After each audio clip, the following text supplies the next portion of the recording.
Common mistakes in English, Lesson 2. In today's lesson, we'll look at 7 common mistakes that many learners make in English and how to fix them so your sentences sound clear, natural, and correct. 1. Less versus fewer. There are less students in the class. There are fewer students in the class. Use fewer for countable nouns and less for uncountable nouns. 2. Since versus for. I have been here since 3 hours. I have been here for 3 hours.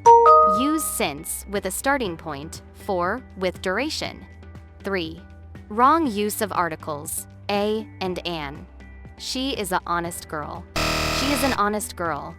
Use a before consonant sounds and before vowel sounds. 4. It's versus its. It's raining outside. It's raining outside. It's is a contraction of it is. The dog lost its bone. The dog lost its bone. It shows possession. 5. Misplacing adjectives and adverbs. She sings beautiful. She sings beautifully. Adjectives describe nouns. Adverbs describe verbs. 6. Wrong prepositions. He is married with a doctor.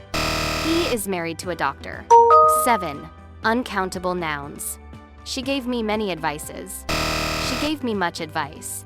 Nouns like advice, information, furniture, luggage are uncountable.